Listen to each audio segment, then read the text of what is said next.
preaching. But it depends on the person, right? Yes, of course it does. But it does depend on the person.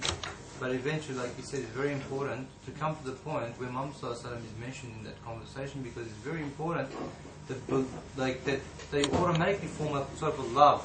If you're saying something very powerful and they love what you're saying, and they love this God that you're putting forward, and then you say, all this information was conveyed to us through the Prophet Muhammad, peace be upon him, which is a universal prophet, and other prophets had come before, like Isa, and they're all brothers in faith, and the reason that Muhammad was sent after this and this, and it goes back, and it goes all the way back to in history, and you tell them, like, Abraham was our prophet, and this and that, and it all makes sense. Like, if you're only talking about the unity of God, yes, the guy will maybe believe that there is a God, but it will make no difference in his life, that guy. What I'm saying but is, if you start talking, that's what I'm saying, bro. If you start talking and then combining the whole faith together, you gives them a full picture of Islam.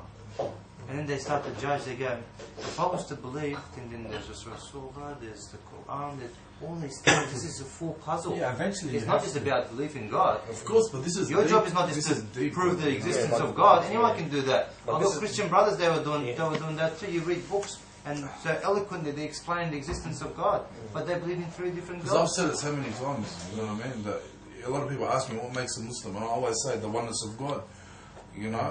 Yeah, it is. That's true. Look, that's the one Quran, part. Can I say something? The Quran was not revealed on the Prophet in one go. Agree? Sure. Stages. Liquor. Stages, yeah. Sahaba of the Prophet, they used to drink, liquor. Then the Quran was revealed, Allah told the Prophet, then qalil, a few of it will be alright. And after that said, so stages. So when you start with the oneness of Allah, great beginning. Beautiful. Great beginning, and then. Thank you, but from what you were saying before, my understanding was every time you spoke about the oneness of Allah, I had to be connected with. No, when it comes to Islam, the condition of being Muslim is they are together. So I wasn't doing anything wrong. No, I was a little bit worried, They don't have to link it in that way. I don't want to get into trouble. It's not a light matter, bro. You know what I mean? Like you have to get it right. I was talking to some friends, and they said, but they start talking about prophets and this and that. They got all confused everywhere. I said, first of all, let's come back to the basics. That's right. Let's talk about the unity of God first. Do you believe in God? And they go, no. Okay, well then you don't have any right to judge yet. Right? Don't worry about prophets, don't worry about this and that. Let's talk about first God. And then for about an hour and a half, God this, God that, and then both of them said, yeah, we believe in God.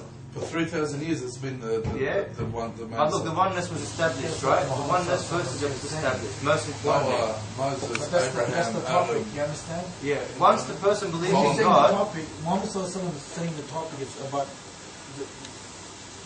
the whole mechanics of God. Because you can go back to Abraham and talk about Islam when Abraham. Yes, he looked at it as the oneness of God. Didn't believe in statues. When you're talking to people, that's the fortification. So that's very important too, brother. It's not. You can't take that away. Yeah, it depends, man. It depends how you want to do it. When the Quran came, obviously Allah gave us the best of interpreters and the best of people on this planet has ever seen. We understand that. We've been living and breathing it all our lives, The Muhammad Sallallahu when he was propagating, he would say to the people, you want to know about this, you want to know about that. He asked them questions, they go, yeah, we want to know. And he'd say something about Allah subhanahu wa ta'ala and says and then follow the messenger. He himself, talking about himself to the people as part of the faith.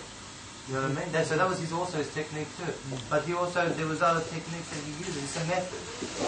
It's very important to just judge what that person needs and give the right medication for that sickness. Make one foundation. But if you don't love the Prophet more than you love your family, your mother, your father, and yourself, you don't go into heaven. So that by itself, true?